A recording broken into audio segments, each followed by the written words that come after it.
Virgil, PGA teaching professional, director of golf at the Ensworth School. You can see his great golf tips all summer long on our Electric Power Company Sunday Sports Central show. He will be on with us this Sunday to break down the PGA Championship, get his thoughts as we delve into golf's second major of the year. Moved up to the month of May this year. Kind of unusual, but kind of cool, right? Yeah, absolutely. I think that it's going to be here to stay now that golf's in the Olympics. Yeah. So we just have to accept the fact that this is how it's going to be. And like I said, you'll start to see different golf courses get put into play. And for the next 4 or 5 years, they're going to be played in the Northeast because they weren't expecting that they do these things. They project them 8, 9 years out. So they're not going to change it. So we'll be playing in New York and some of the cooler climates. So we'll get these 55-degree major championships going forward. But at the end of the day, it'll be awesome. And this is such a great golf course, and it's provided awesome theater. Talking about Bethpage Black. Yeah. Ever since it's kind of been put in. Tiger in 2002, Lucas Glover with a huge win over Duval and Mickelson in 2009. And it's had a couple of FedEx Cup events in the recent times. It's a great golf course, and it's set up really difficult. It's going to be set up more like a U.S. Open than it is a PGA Championship.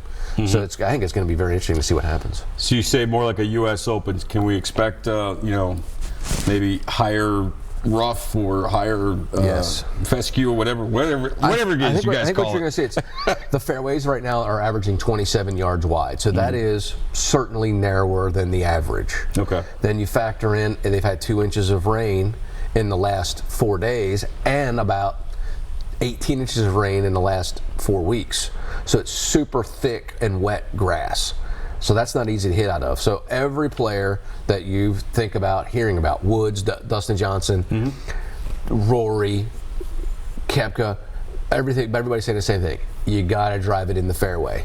So at the end of the day, of the top 20 players, I don't really think anybody lower than the top 20 is going to win this tournament. The person in the top 20 who drives the golf ball the best is going to be the person who wins this tournament. So could it be more of a situation where you don't necessarily have to hit it super far, but just keep it in the fairway to give yourself a chance? Well, the golf course is also super long. Okay. So that's why I think this is a golf course that eliminates half the field because it plays so long. Okay.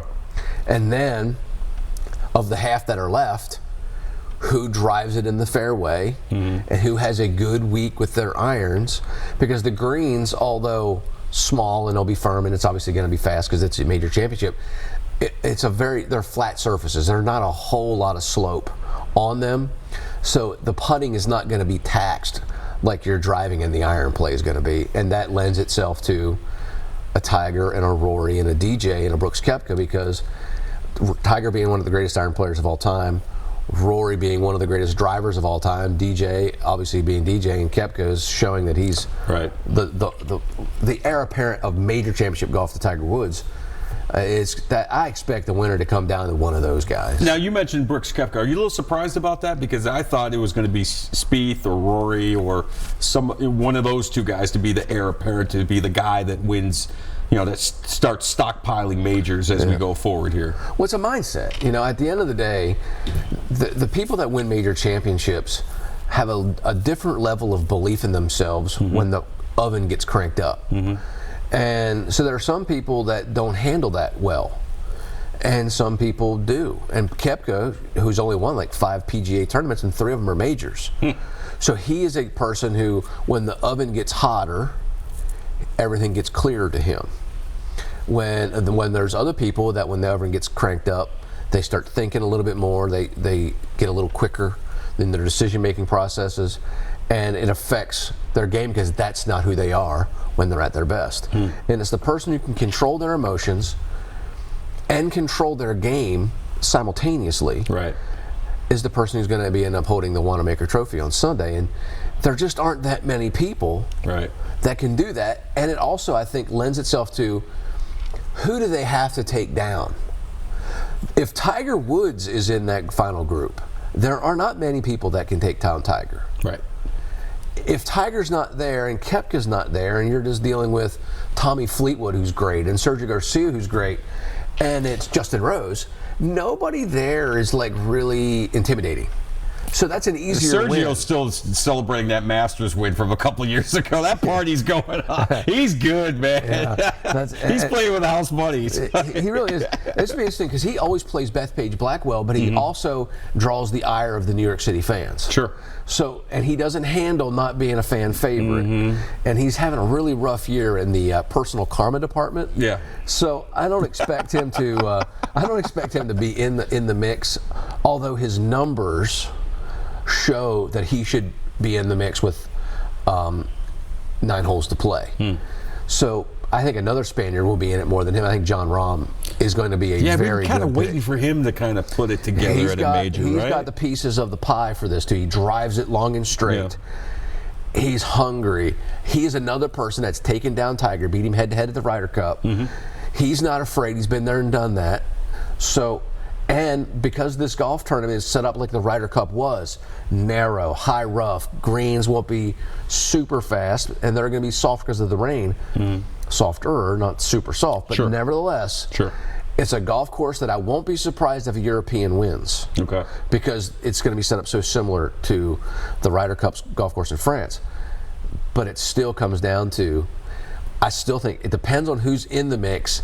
Does the person, if it's a Tommy Fleetwood, does Tommy Fleetwood think he can win on the back 9 with whoever he's competing against? And because he's not won yet. Right.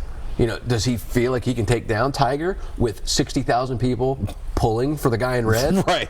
I doubt it. But we'll find out. You know, it's funny. You mentioned the mental side of it and how it's so important in winning majors. That's why I love watching the majors, to see, like I said, whose nerves hold. You look at a guy like Spieth, right? You know, we saw when he won the Open Championship a few years ago, how mentally tough he was and how he just really took charge on that back 9. And I'm thinking, all right, this is the guy. And then, you know, he's a guy we've seen completely fall apart in the back 9 at majors. We've seen him rise to the occasion. It really is. I mean, it's that mental tug of war, I imagine, for these guys. Yeah, and you know, the tour players are noted for getting to the highest level they've ever been and then feeling like they have to scrap the whole deal and resurrect, like try something new to take their game to the next level. And it always baffles me, like, why people do that. So Jordan Spieth decided 2 years ago that he needed to hit it longer and to compete. Now, I get it. If you're playing with Rory and Dustin Johnson, they're getting 30 yards by you all the time. It'll make you think that you can't beat them if they're on. But he's already won 3 major championships, and he shouldn't be trying to reinvent the wheel. Right. But he did. He went down a wrong road, and now he's trying to bring back that swing that made him so great. It would be awesome, because if he wins, he completes the career Grand Slam. Yeah. And that in its own right would put him in very elite company. And he's still a young guy. He's not even 30 yet, right? He's 26. Oh, my goodness. So he's so young. But when I think of great players, I don't really think of him because his whole career has been based around an outrageously awesome putter. Right. And he's a very good iron player, and he's underrated in his iron play, but he doesn't have that really interesting piece that Tiger and Jack and Hogan brought to the game. He just nobody really is in awe of his driving. He's, like I said, he hits iron shots, but his golf swing doesn't look as beautiful as Hogan or Tiger. And so it was just kind of like he never got the credit he deserved. And now he's in the search of refinding that young Jordan Spieth. I don't expect him to win because he's still not driving it good enough for a golf course like this. But if he does, he's the kind of person that can beat Tiger because he can handle the grind. Right. But he just hasn't been in it in so long, and he's not driving it good enough. But if he is, he's a person that I know that would be an awesome story on Sunday. That would be awesome. PGA Championship starts tomorrow. Of course, we'll have 3rd and 4th round coverage over on News Channel 5 all weekend. We certainly look forward to that. All right, going in, Tiger Woods a slight favorite, I believe 8-1 odds, if I have that correct. Correct. Obviously, most figure he's going to be in the mix all weekend. We'll see where that goes. Give me some other golfers that you think have a chance to take home the Wanamaker. Well, we talked about Rory and DJ and Koepka as they're supposed to win every tournament because they're the most talented players. When you look at the next level, Jon Rahm, Justin Rose. Justin Rose should be everybody's thinking pick. He's, by the technology that measures ball flights, Justin Rose is the longest, straightest player in the world. Okay, he's putting better than he's ever putted, so that tells us he should be in it.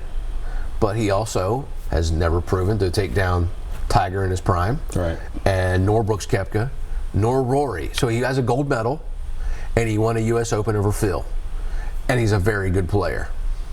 It would be huge for him to win. I think he's gonna stick his nose in it.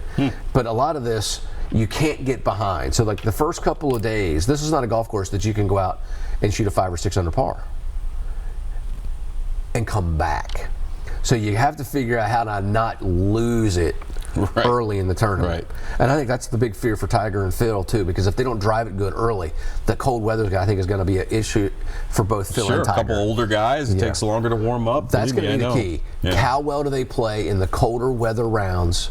Can they weather that storm? But I still think that a European like Sergio Fleetwood, John Rahm, Rory, all of those guys are really solid picks. Paul Casey's a nice dark horse pick to win, but I just got to think that it's going to come out of Rory, DJ, Koepka, and Tiger. I'll be shocked if it doesn't.